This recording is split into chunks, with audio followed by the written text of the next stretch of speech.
میرے بھائیوں، اللہ تعالیٰ نے ہمیں اور آپ کو ایسا بنایا ہے کہ ہم زندگی میں ہمیشہ ایک حالت میں نہیں رہتے. بنیادی طور پر ہماری زندگی کو 3 حصوں میں بانٹا جا سکتا ہے: بچپن، جوانی، بڑھاپا. زندگی کے ان تینوں مرحلوں میں، ان تینوں فیزز، ان تینوں اسٹیجز میں جو سب سے امپورٹنٹ، سب سے اہم جو دور ہے وہ جوانی کا دور ہے. انسان اپنی جوانی میں جو طاقت، جو قوت، جو انرجی، جو جوش، جو ولولہ جوانی کے اندر انسان کے اندر ہوتا ہے وہ کسی اور پیریڈ میں نہیں ہوتا ہے. یہی وجہ ہے کہ اللہ تعالی جوانی کا حساب الگ سے لے گا قیامت کے دن. جی، ساری زندگی کا حساب الگ ہوگا اور جوانی کا حساب الگ ہوگا. اور یہ بات میں اپنی طرف سے نہیں کہہ رہا ہوں، یہ بات جناب محمد رسول اللہ صلی اللہ علیہ وسلم کی حدیث سے ثابت ہے. اللہ کے پیارے نبی فرماتے ہیں، ترمذی کی صحیح روایت ہے، لا تزول قدم ابن آدم من عند ربہ یوم القیامہ. انسان قیامت کے دن اپنی جگہ سے ہل نہیں پائے گا حتی یسالان خمس، جب تک 5 سوالوں کا جواب نہ دے دے. ان 5 سوالوں کا جواب ہمارے علماء کو بھی دینا پڑے گا، عوام کو بھی دینا پڑے گا، مردوں کو بھی دینا پڑے گا، عورتوں کو بھی دینا پڑے گا. کوئی اللہ کے رسول کے الفاظ ہیں کہ کوئی ان سوالوں کا جواب دیے بغیر قیامت کے دن بچ نہیں سکتا، کوئی راستہ نہیں مل سکتا. ان 5 سوالوں کو سب کو فیس کرنا ہے. اے دنیا کے ایگزام کی تیاری کرنے والوں، اے دنیا کے امتحانات میں آگے بڑھنے کی کوشش کرنے والوں، دنیا کے امتحانات کے لیے تم اتنی محنت کرتے ہو، اور جس امتحان پر جنت ملنے والی ہے، جس امتحان پر جنت اور جہنم کا فیصلہ ہونے والا ہے، اس امتحان سے تم غفلت میں پڑے ہوئے ہو. اللہ کے نبی فرماتے ہیں ان 5 سوالوں کا جواب دیے بغیر تم اپنی جگہ سے ہل نہیں پاؤ گے. پہلا سوال، ان عمرہ فیما افناہ، میرے بندے تو نے اپنی زندگی کو کہاں گزارا؟ 60 سال، 70 سال، 80 سال جو بھی تجھ کو زندگی ملی، میرے بندے تو نے اپنی زندگی کو کہاں گزارا؟ تو ساری زندگی کا حساب دے. دوسرا سوال، وَعَنْ شَبَابِهِ فِي مَا بْلَاهِ، اے میرے بندے تیری زندگی میں 20 سال سے لے کر کے 40 سال کا جو دور تھا، 18 سال سے لے کر کے 40 سال کا جو دور تھا، جو جوانی کا دور تھا، جو طاقت کا دور تھا، جس دور میں تیرے اندر گناہ کرنے کی بھی طاقت تھی اور نیکی کرنے کی بھی طاقت تھی، جس دور میں تو بہت کچھ کر سکتا تھا، میرے بندے تو نے جوانی کے دور کو کہاں گزارا؟ تو جوانی کا حساب دے. غور کیجئے، پہلا سوال جب ساری زندگی کے بارے میں ہو گیا تو پھر اس میں بچپن بھی، جوانی بھی، بڑھاپا، ساری زندگی آ گئی. مگر جوانی کی اہمیت دیکھیے، اللہ کے نبی فرماتے دوسرا سوال کیا جائے گا، جوانی تو نے کہاں گزاری؟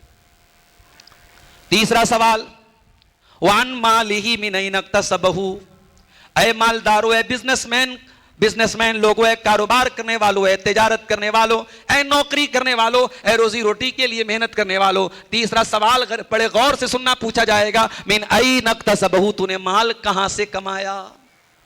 تیری آمدنی کا ذریعہ کیا تھا؟ تیری کمائی کا راستہ کیا تھا؟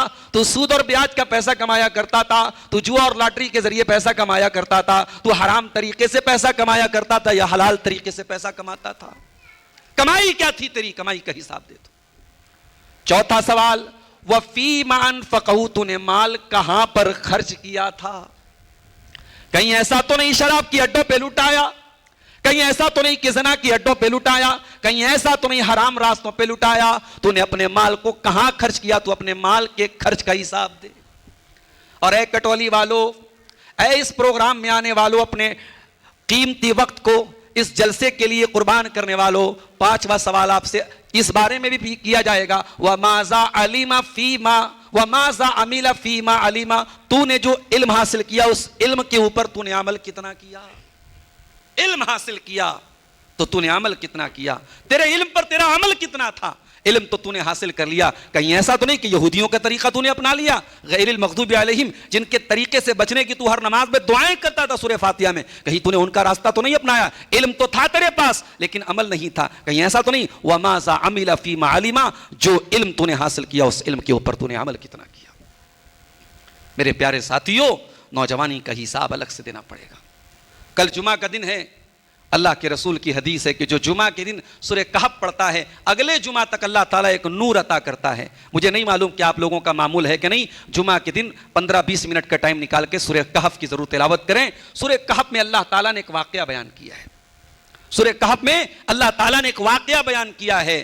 واقعہ کا خلاصہ میں بتا دیتا ہوں آپ کو. اللہ کے کچھ بندے ایسے تھے جو ایک ایسے ماحول میں جب سارا سماج شرک میں لت پت تھا, اللہ کے ان نیک بندوں نے اللہ کی توحید کی آواز کو بلند کیا, لا الہ الا اللہ کی آواز کو بلند کیا. بادشاہ کے سامنے کھڑے ہو کے انہوں نے توحید کا اعلان کیا. اور جب ان کو یہ لگا کہ توحید کو بچانا مشکل ہے, ایمان کو بچانا مشکل ہے, اس ماحول میں رہ کر کے ہم دین پہ نہیں چل سکتے, تو وہ اپنے گاؤں کو, اپنی بستی کو, اپنے علاقے کو چھوڑ کے ایک پہاڑ کی گفا میں, ایک پہاڑ کے غار میں جا کے سو گئے.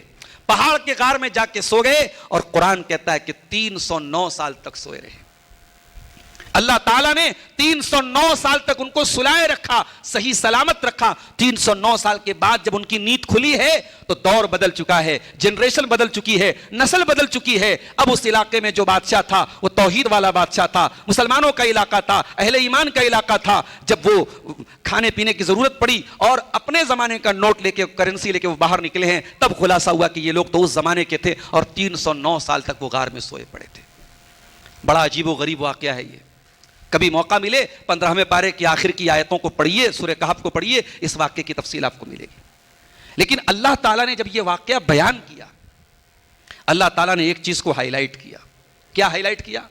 فرمایا انہم فتیۃ آمنوا بربہم وزدناہم ھدا.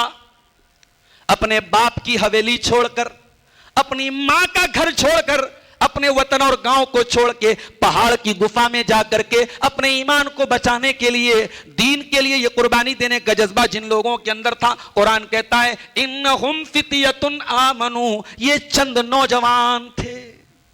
میرے نوجوانوں, میں آپ سے پوچھتا ہوں, اللہ تعالیٰ نے کیوں ہائی لائٹ کیا اس لفظ کو؟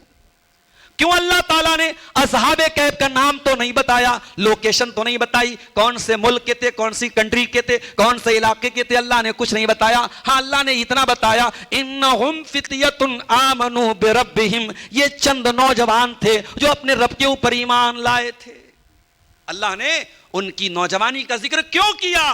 میرے نوجوانوں, اللہ نے آپ کو میسج دیا, اللہ نے آپ کو پیغام دیا کہ اے میرے رسول کی امت کے نوجوانوں, اے امت محمدیہ کے نوجوانوں, جوانی شراب کے نشے میں لٹانے کے لیے نہیں ہے, جوانی غیر محرم لڑکیوں کے پیچھے وقت برباد کرنے کا نام نہیں ہے, جوانی نشے اور ڈرگس کے پیچھے اپنی زندگی برباد کرنے کا نام نہیں ہے. جوانی میں اپنے دین کی حفاظت کرو, اپنے ایمان کی حفاظت کرو. ارے بننا ہے تو اصحاب کہف کی طرح بنو کہ ان کو گئے دنیا سے ہزاروں سال ہو چکے ہیں, مگر اللہ تعالیٰ نے آج بھی قرآن میں ان کے نام پہ سورت اتار دی اور ان کے واقعے کو اللہ تعالیٰ نے قرآن کا حصہ بنا کے قیامت تک کے لیے ان کا نام زندہ و جاوید کر دیا. میرے نوجوان ساتھیوں, یہ جوانی کی عمر بڑی نازک عمر ہوتی ہے. انسان اس جوانی کے جوش میں بڑے گناہ بھی کرتا ہے. جوانی کے جوش میں سب سے زیادہ انسان جس گناہ کی طرف مائل ہوتا ہے وہ شہوت سے ریلیٹڈ گناہ ہے, کیونکہ شہوت انسان کی جنسی خواہشات اپنے پورے شباب پر ہوتی ہے جوانی میں. اسی لیے اللہ کے نبی نے فرمایا قیامت کے دن 3 لوگوں کی طرف نہ تو اللہ تعالیٰ دیکھے گا, نہ بات کرے گا, نہ پاک اور صاف کرے گا. ان 3 لوگوں میں اللہ کے رسول نے فرمایا وَشَيْخٌ زَانٍ, ایسا بوڑھا جو زناکار ہو. بوڑھا انسان اگر زناکار ہو تو اللہ تعالیٰ کی طرف سے زیادہ اس کے اوپر پھٹکار برسے گی اور قیامت کے دن اللہ تعالیٰ نہیں دیکھے گا. کیوں؟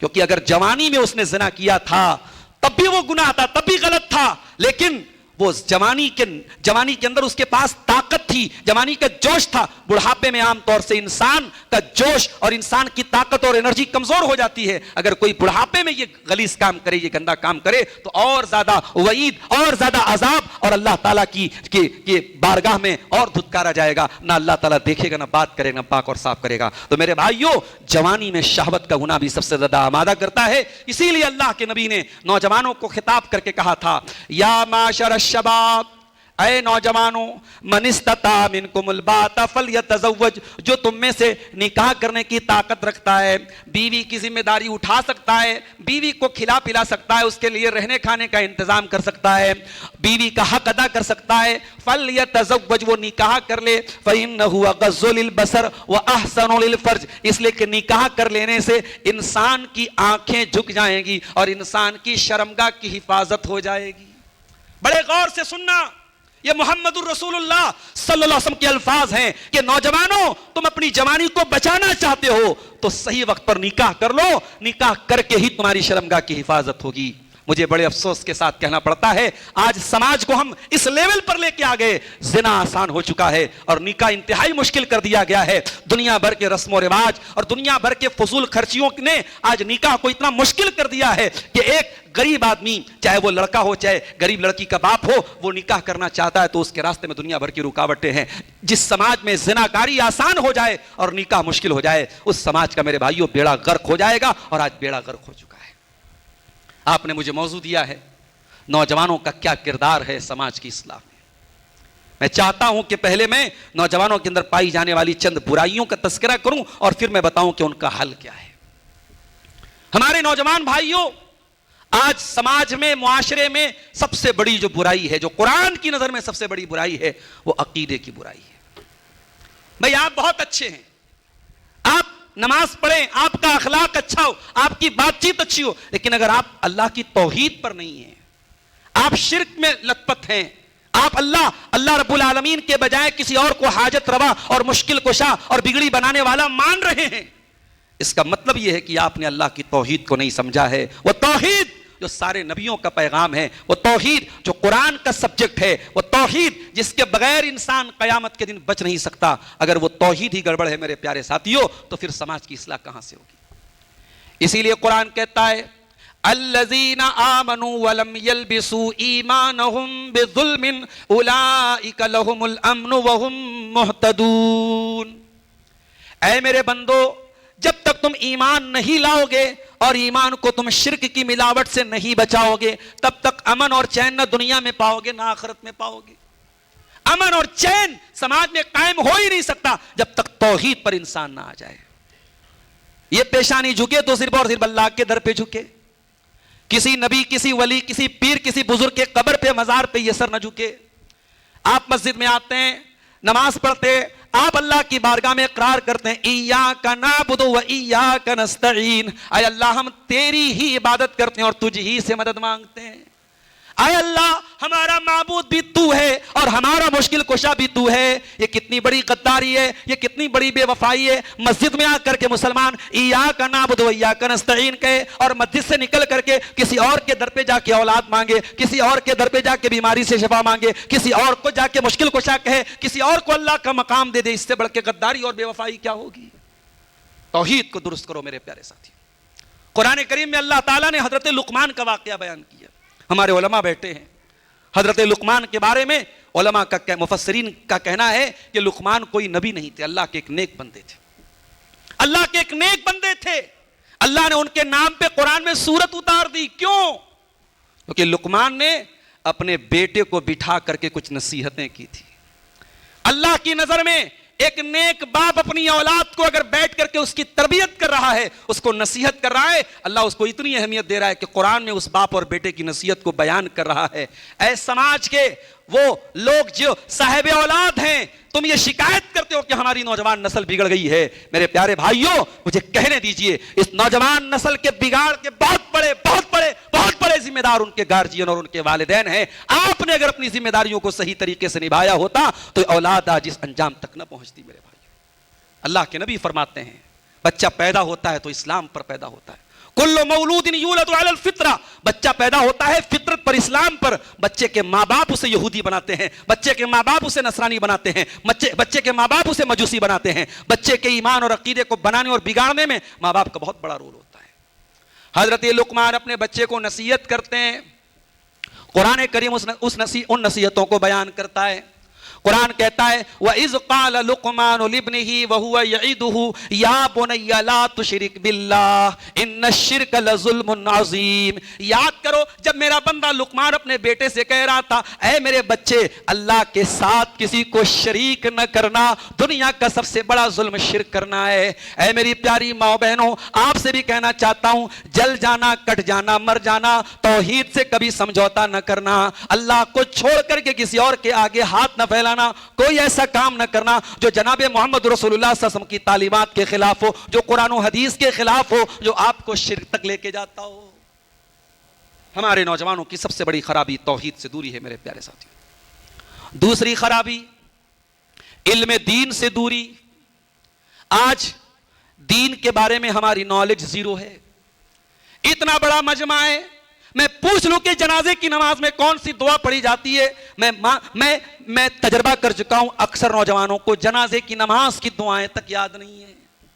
ہائے ہائے وہ باپ کتنا بڑا بد نصیب ہے جس اولاد کے لیے زمین بنایا، جائیداد بنایا، ساری زندگی کھٹا رہا، پسینہ بہاتا رہا، ساری زندگی برباد کر دیا. مرنے کے بعد وہ اولاد اگر اس لائق نہ ہو اپنے باپ کی مغفرت کی دعا کر سکے، اپنے باپ کی جنازے کی نماز بھی نہ پڑھ سکے، میرے پیارے بھائیو ایسی اولاد سے تو بے اولاد رہ جانا بہتر تھا. دین سے کی نالج نہ کے برابر ہے. اور لڑکوں کا بھی یہی حال ہے، لڑکیوں کا بھی یہی حال ہے. صاحب ہماری بیٹی کہاں پڑھ رہی ہے؟ فلاں کالج میں، فلاں یونیورسٹی میں پڑھ رہی ہے، بی اے کر رہی ہے، ایم اے کر رہی ہے، بہت اچھی بات ہے، مجھے اعتراض نہیں ہے آپ کی بیٹی کے پڑھنے پر. مجھے اعتراض اس بات پر ہے آپ کی بیٹی نے دنیا کی تمام تعلیمات حاصل کر لی، اسے فاطمہ زہرا کا پردہ نہ معلوم ہو سکا، اسے عائشہ صدیقہ کی حیا کے بارے میں کبھی نہیں بتایا گیا، اسے حضرت خدیجہ کی جو شوہر کی اطاعت اور خدمت کا جذبہ تھا وہ کبھی نہیں پڑھایا گیا، اسے پردہ اور حیا اور شرم اور غیرت کیا ہے یہ کبھی نہیں پڑھایا گیا. انجام یہ ہے آپ کی بیٹی ایجوکیٹڈ تو ہے، پڑھی لکھی تو ہے، مگر دیندار نہیں ہے، حیادار نہیں ہے، شرمدار نہیں ہے، غیرت مند نہیں ہے. شرم و حیا اور غیرت کا جنازہ نکلتا چلا جا رہا ہے. دین سکھاؤ میرے بھائیوں، اپنے بچوں اور بچیوں کو دین سکھاؤ، ان کو دیندار بناؤ. اللہ تعالیٰ قرآن کریم میں کہتا ہے یعلمون ظاہرا من الحیات الدنیا وہم عن الآخرۃ ہم غافلون. میرے کچھ بندے ایسے ہوتے ہیں جو دنیا کی بہت زیادہ نالج رکھتے ہیں لیکن آخرت سے بالکل غافل ہیں. وہی حال آج ہمارے نوجوانوں کا ہے. دنیا کی بڑی نالج ہے، پالیٹکس کے بارے میں بات کر لو، دنیا کے بارے میں بات کر لو، پورا اے بی سی ڈی پورا یاد ہے، لیکن دین کی باتیں میرے بھائیوں نہیں معلوم ہے. یاد رکھو میرے بھائیوں، یہ مدرسے جنہیں آپ حقیر سمجھتے ہو، یہ دین کے جانکار، یہ حفاظ، یہ علماء جن کو آپ بہت حقیر سمجھتے ہو، ان کے پاس جو علم ہے یہی علم قبر میں آپ کے کام آئے گا. قبر میں فرشتہ پوچھے گا من ربو کا، تیرا رب کون ہے؟ من نبیوں کا، تیرے نبی کون ہے؟ ما دینوں کا، تیرا دین کیا ہے؟ اور جب بندے مومن صحیح جواب دے گا میرا رب اللہ ہے، میرا دین اسلام ہے، میرے نبی محمد صلی اللہ علیہ وسلم ہے، تو فرشتہ پوچھے گا کہ وما یدری کا، تجھے ان سوالوں کا صحیح جواب کیسے پتا چلا؟ تو بندہ کہے گا قرأت کتاب اللہ فآمنت بہ وصدقت بہ، میں نے اللہ کی کتاب کو پڑھا تھا، میں نے قرآن کو پڑھا تھا، میں نے قرآن پر میں ایمان لایا تھا، میں نے قرآن کی تصدیق کی تھی. میرے بھائیوں سائنس بہت اہم چیز ہے، جیوگرافی بہت اہم چیز ہے، میتھمیٹکس بہت اہم چیز ہے، ہسٹری بہت اہم چیز ہے، مگر قبر کے ان تینوں سوالوں کا جواب آپ کو ملے گا تو رب کے قرآن میں ملے گا، دین کے علم میں ملے گا. اس لیے میرے بھائیوں دین کا جو بیسک علم ہے، دین کی جو موٹی موٹی باتیں ہیں، توحید کیا ہے، ایمان کیا ہے، اسلام کیا ہے، نماز کا صحیح طریقہ کیا ہے، وضو اور غسل کا صحیح طریقہ کیا ہے، دین کا جو بیسک اور موٹا موٹا علم ہے وہ ہر مسلمان مرد و عورت کے لیے حاصل کرنا ضروری ہے. اس کو حاصل کرو ورنہ ہم دنیا میں بھی برباد ہوں گے، آخرت میں بھی برباد ہوں گے. تیسری چیز، ہمارا نوجوان اپنی زندگی کے مقصد کو بھول کے بیٹھا ہے. اس کو لگتا ہے کہ زندگی کا صرف ایک ہی مقصد ہے، کھاؤ کماؤ انجوائے کرو، to eat to drink to enjoy, یہی زندگی کا مقصد ہے. اگر یہ مقصد ہے زندگی کا تو پھر ہمارے اور کفار کے بیچ میں کیا فرق ہے، ہمارے اور اس انسان کے بیچ میں کیا فرق ہے جو اللہ کو نہیں مانتا. میرے پیارے ساتھیوں، ہم صرف کھانے اور کمانے اور انجوائے کرنے کے لیے دنیا میں نہیں آئے ہیں. وَمَا خَلَقْتُ الْجِنَّ وَالْإِنسَ إِلَّا لِيَعْبُدُونَ، اے میرے بندوں میں نے جنات اور انسان کو اپنی توحید اور اپنی عبادت کے لیے پیدا کیا ہے. ہم دنیا میں اللہ تعالیٰ کو راضی کرنے کے لیے آئے ہیں. ہماری زندگی کا مقصد یہ ہے کہ ہم اللہ کو راضی کریں. اسی لیے قرآن میں اللہ اپنے نبی سے کہتا ہے قل ان صلاتی و نسکی و محیای و مماتی للہ رب العالمین. اے میرے حبیب آپ فرما دیجئے میری نماز اللہ تعالیٰ کے لیے, میری قربانی اللہ تعالیٰ کے لیے, میرا جینا اللہ تعالیٰ کے لیے, میرا مرنا اللہ تعالیٰ کے لیے. میری زندگی کا مقصد تیرے دین کی سرفرازی. میں اسی لیے مسلمان, میں اسی لیے نمازی. میرے پیارے بھائیوں, اپنی زندگی کے مقصد کو پہچانو. ہم دنیا میں اللہ کو راضی کرنے کے لیے آئے ہیں. کبھی غور کرو 24 گھنٹے میں کتنے منٹ ہم اللہ کو راضی کرنے میں گزارتے ہیں. زندگی میں ہم کتنا وقت اللہ کے دین کے لیے دیتے ہیں. کبھی غور کرو. جو زندگی کا اصل مقصد ہے, آج ہمارے بہت سارے نوجوان اس مقصد حقیقی سے غافل ہیں. اور آگے بڑھیے. نوجوانوں میں ایک اور برائی بہت تیزی سے پھیل رہی ہے, اور وہ برائی کیا ہے؟ دنیا کے پیچھے اندھے ہو کر کے بھاگنا. معاف کیجئے گا, میں دنیا کمانے سے آپ کو منع نہیں کر رہا ہوں. خوب پیسہ کماؤ. صحابہ کرام میں کروڑ پتی صحابہ بھی ہیں, عثمان غنی جیسے صحابی بھی ہیں. جب ضرورت پڑی اللہ کے دین کے لیے خزانے کا منہ کھول دیا. ہمیں ایسے لوگوں کی بھی ضرورت ہے جو عثمان غنی جیسے مالدار ہوں. اللہ کے رسول صلی اللہ علیہ وسلم کی صحیح حدیث ہے نعم المال الصالح للرجل الصالح. اگر آدمی نیک ہو اور مال اچھا ہو تو کیا بات ہے. اگر مال حلال کمائی سے کمایا جائے اور کمانے والا اچھا ہو تو پھر کیا بات ہے. مال کمانا برا نہیں ہے میرے بھائیوں, مگر پیسے کے پیچھے اتنا اندھا ہو جانا, حلال بھول جانا, حرام بھول جانا. ابھی میں آ رہا تھا راستے میں, ایک ہمارے بنارس کے ایک ہمارے بھائی کا فون آیا. گاڑی چلاتے ہیں, ڈرائیونگ کرتے ہیں, جو ٹیکسی وغیرہ چلاتے ہیں, ٹیکسی ڈرائیور ہیں. ہم سے کہنے لگے مولانا صاحب داڑھی میری بہت بڑی بڑی ہے اور غیر مسلم کسٹمر اب میری گاڑی پہ نہیں بیٹھتے ہیں, بڑی دقت آ رہی ہے, کام نہیں مل رہا ہے, کیا کروں, میں داڑھی کو کاٹ دوں, چھوٹا کر دوں؟ میں نے کہا کہ میرے بھائی اس بات کی کیا گارنٹی کہ تو داڑھی کو کاٹ دے گا تو تجھے کام ملنے لگے گا. میں نے کہا یہ یاد رکھ, تجھے روزی دینے والا اوپر والا ہے, اللہ تعالیٰ ہے. رزاق اللہ کی ذات ہے. آج ان کو خوش کرنے کے لیے تو داڑھی کاٹے گا, کل اگر وہ یہ کہے کہ نہیں صاحب داڑھی سے مسئلہ نہیں, مسئلہ تیرے دین سے, تیرے ایمان سے, تو کیا تو ایمان کو چھوڑ دے گا؟ میں نے کہا نہیں میرے بھائی, اللہ کے اوپر بھروسہ رکھ, اللہ تجھے ضرور بہترین رزق دے گا, مگر تو اس وجہ سے کہ تجھ کو کام نہیں مل رہا ہے تو داڑھی کو کاٹ دے, میں قطعاً اس بات کو صحیح نہیں سمجھتا. یہ بالکل غلط ہے اور جائز نہیں ہے. آج چیلنجز آتے ہیں اس طریقے کے. ہمارے بہت سارے نوجوان پڑھنے لکھنے کے بعد ان کو جاب اسی سیکٹر میں ملتی ہے جو حرام ہے, حرام چیزوں کی جاب, جہاں سود اور بیاج کا کام ہوتا ہے. لیکن اس میں بہت سارے ایسے نوجوان ہیں جو ٹھوکر مار دیتے ہیں, لاکھوں کی نوکری کو ٹھوکر مار دیتے ہیں. نہیں صاحب ہمیں حرام راستے کی کمائی نہیں کھانا ہے. میرے بھائیوں, مال بہت اچھی چیز بھی ہے, مال بہت بڑا فتنہ ہے. مال کے پیچھے اندھے ہو کر کے مت بھاگنا. یہی وجہ ہے کہ اللہ کے نبی فرماتے ہیں مل فقر اخشى علیکم, اے میری امت کے لوگوں مجھے اس بات کا ڈر نہیں ہے کہ تم غریب ہو جاؤ گے, ولکن اخشى علیکم ان تبسط علیکم الدنیا کما بسطت علی من کان قبلکم. مجھے ڈر اس بات کا ہے کہیں دنیا تم پر کشادہ نہ کر دی جائے اور دنیا کے لیے تم آپس میں لڑنے مرنے نہ لگو اور دنیا تم کو ویسے ہی ہلاک نہ کر دے جیسے تم سے پہلے کے لوگوں کو ہلاک کر دی. میرے پیارے نوجوان بھائیوں, مصعب بن عمیر بھی تو ایک نوجوان تھے, اتنے بہترین نوجوان تھے.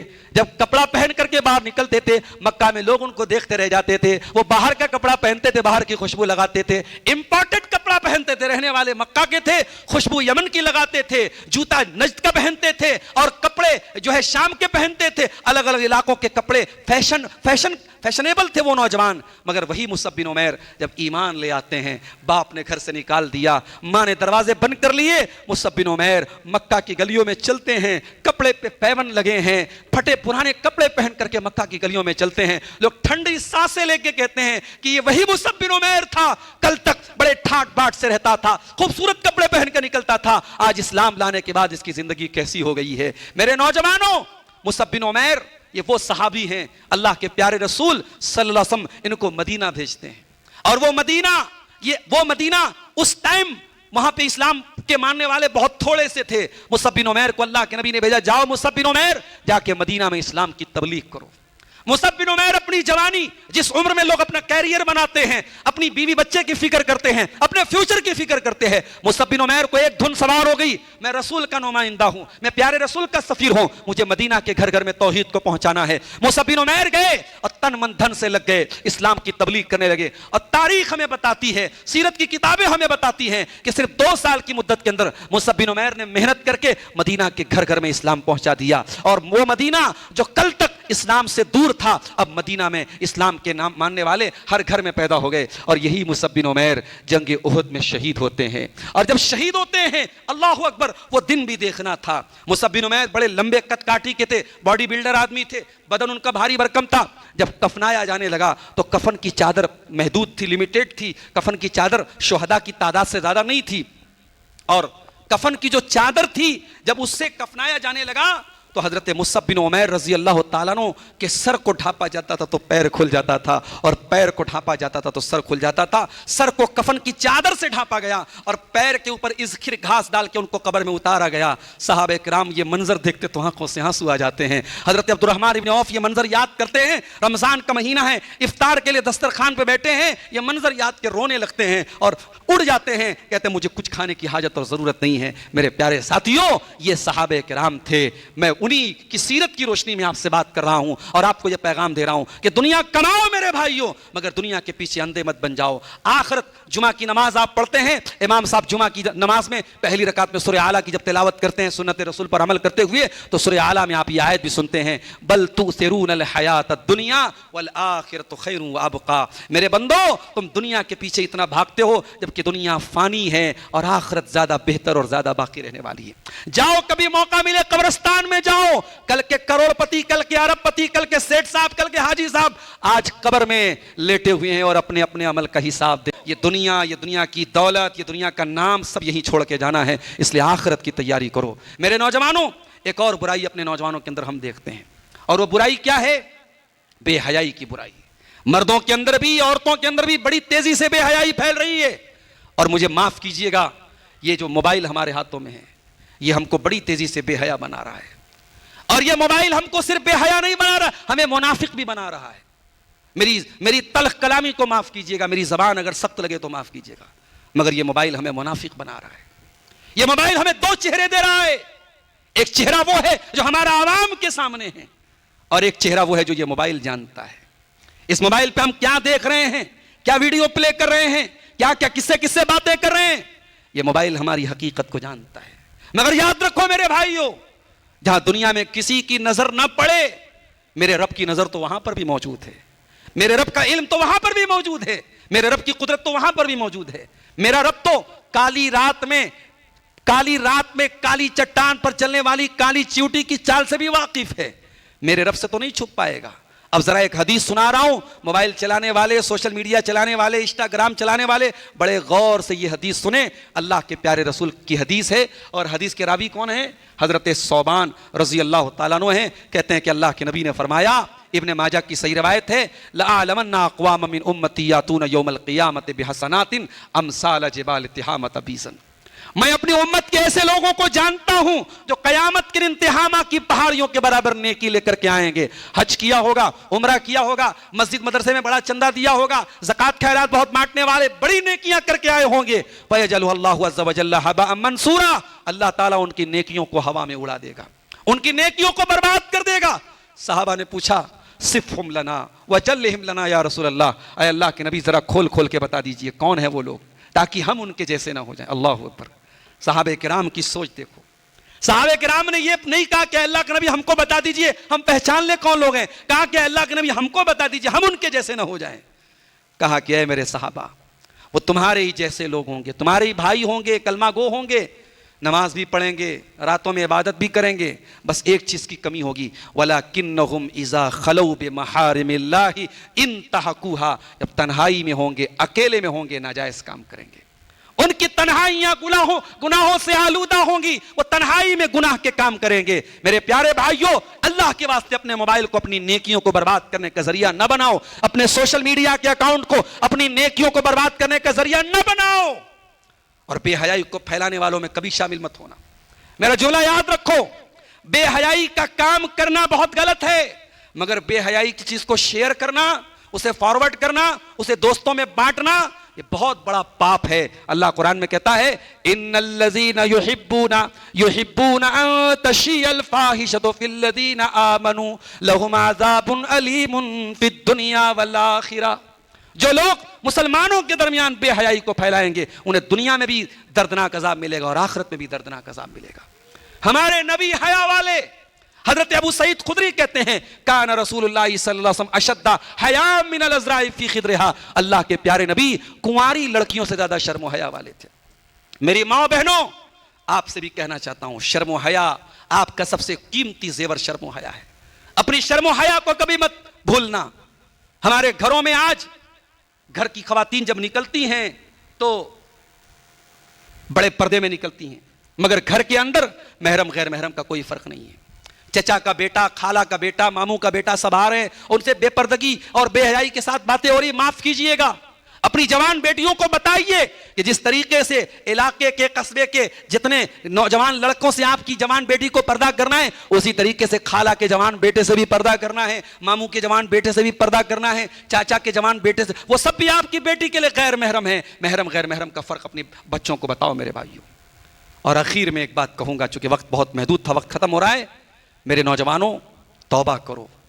اس سے پہلے کہ آپ کی نماز پڑھی جائے، نماز پڑھنا شروع کر دو۔ میں ایک واقعہ سنا کے بعد ختم کر رہا ہوں۔ سعودی عرب کے اندر ایک میگزین چھپتی ہے الرابطہ کے نام سے، اس میگزین میں یہ واقعہ، سچا واقعہ، ایک نوجوان نے اپنا واقعہ لکھا تھا، اور واقعے کی ہیڈنگ کیا تھی؟ سجدۃ فی قاع البحر۔ سجدۃ فی قاع البحر، سمندر کی گہرائی میں سجدہ۔ واقعہ کیا تھا؟ نوجوان نے اپنا واقعہ لکھا کہ میں ایک وقت کی نماز نہیں پڑھتا تھا، دین سے دور تھا، علماء سے نفرت کرتا تھا، قرآن میرے گھر میں رکھا تھا، کبھی کھول کے نہیں پڑھتا تھا۔ میں ایک ایسا نوجوان تھا، اور وہ نوجوان پڑھنے لکھنے کے بعد وہ غوطہ خوروں کی ٹیم میں شامل ہو گیا۔ دنیا میں ایک کام ہوتا ہے غوطہ خوری کا کام، سمندر کی گہرائی میں وہ آکسیجن کا پورا ڈریس پہن کر کے سمندر کی گہرائی میں اترتے ہیں، اور سمندر کے اندر جو موتیاں ہوتی ہیں، جو ہے سی پی ہوتی ہے، جو بھی چیزیں سمندر کی تہوں میں ہوتی ہیں، ان کے اوپر ریسرچ کرتے ہیں۔ تو غوطہ خوروں کی ٹیم میں یہ نوجوان شامل ہو گیا۔ یہ نوجوان اپنا واقعہ بیان کرتا ہے کہ ایک مرتبہ میں اپنے ساتھیوں کے ساتھ جب میں سمندر کے اندر اترا ہوں تو ایک وقت ایسا آیا کہ میرا جو آکسیجن سسٹم تھا وہ فیل ہو گیا، کوئی وجہ پڑی فیل ہو گیا، اور میں نے محسوس کیا کہ سمندر کا کھارا پانی میرے منہ میں جا رہا ہے، اور میرا دم گھٹنے لگا، اور مجھے یقین ہو گیا کہ اب میں مر جاؤں گا۔ اور جب مجھے یہ یقین ہو گیا کہ اب میں مر جاؤں گا، تو اب میرے دل میں یہ خیال آیا کہ اب میں اللہ کے پاس جاؤں گا، اب میں اللہ کو کیا منہ دکھاؤں گا۔ تو اس کے دل میں خیال آیا، اس نے کہا کہ اب مر رہا ہوں تو کم سے کم کلمہ پڑھ لوں۔ کلمہ پڑھنے کے لیے جب اشہد ان لا الہ الا اللہ کہنا چاہا تو کہتا ہے وہ نوجوان کہ عش پر میری زبان رک گئی، عش کے آگے میری زبان نہیں چل رہی تھی، ایسا لگ رہا تھا کوئی میری زبان کو روک رہا ہے، اور میں اسی حالت میں ایسا لگا کہ میری موت ہو گئی۔ جب مجھے ہوش آیا تو میں نے دیکھا کہ میں اپنے دوستوں کے درمیان ہوں۔ اس کے دوستوں نے جب یہ دیکھا کہ یہ ڈوبنے لگا ہے، ان کو محسوس ہو گیا کہ اس کا آکسیجن سسٹم فیل ہو گیا ہے، انہوں نے کسی طریقے سے پانی سے اس کو نکالا اور اس کی جان بچی ہے۔ کہتا ہے جیسے ہی میری آنکھیں کھلی اور مجھے یہ یقین ہو گیا کہ میں بچ گیا، میری زبان نے، میرے بدن نے، میرے رونگٹوں نے، سب نے اللہ کا شکر ادا کیا، اور میں نے پہلے کلمہ شہادت پڑھا، اشہد ان لا الہ الا اللہ واشہد ان محمد عبدہ ورسولہ۔ اور کلمہ پڑھنے کے بعد میں نے اللہ سے عہد کیا کہ اے اللہ، تو نے مجھے ایک نیا چانس دیا، ایک نئی زندگی دی ہے، اب یہاں سے میں سچی توبہ کرتا ہوں۔ اب وہاں سے میری زندگی پلٹ گئی، میں بالکل دیندار بن گیا، 5 ٹائم کا نمازی بن گیا، اور دین کے راستے پر آ گیا۔ اس واقعے کے کافی دن گزر گئے۔ وہ نوجوان کہتا ہے ایک دن میرے دل میں خیال آیا، میں اپنے غوطہ خوروں کی ٹیم کے ساتھ گیا، اور سمندر کی گہرائی میں جب میں گیا تو میں بالکل سمندر کی تہ پر جا کر کے میں نے کہا کہ اے اللہ، کل اسی جگہ مجھے تو نے موت سے بچایا تھا، اے اللہ آج میں اس جگہ پہ سجدہ کرنے جا رہا ہوں جہاں پر آج تک شاید پوری انسانی نسل میں کسی نے سجدہ نہیں کیا ہوگا۔ اے اللہ، میں سمندر کی گہرائی میں تیری بارگاہ میں سجدہ کر رہا ہوں، قیامت کے دن یہ سمندر کی گہرائی کل تیری بارگاہ میں اقرار کر دے اور اعلان کر دے کہ یہ بندہ توبہ کر دیا تھا اس نے، اور اس نے یہاں پہ سجدہ کیا تھا، شاید یہ میری نجات کا ذریعہ بن جائے۔ وہ نوجوان سمندر کی گہرائی میں سجدہ کرتا ہے۔ میرے پیارے ساتھیوں، زندگی کب دغا دے دے گی ہم نہیں جانتے، کون سی بیماری آئے گی، کون سا ایکسیڈنٹ آئے گا اور ہماری زندگی کو ختم کر دے گا ہم نہیں جانتے۔ اس لیے میرے بھائیوں، اپنی جوانی کو سدھار لو، اپنی جوانی میں اپنے آپ کو سدھار لو، اپنی اصلاح کر لو، اللہ کے راستے پہ آ جاؤ، اور یہ بات یاد رکھو، دیندار بنو، نقلی دیندار مت بنو۔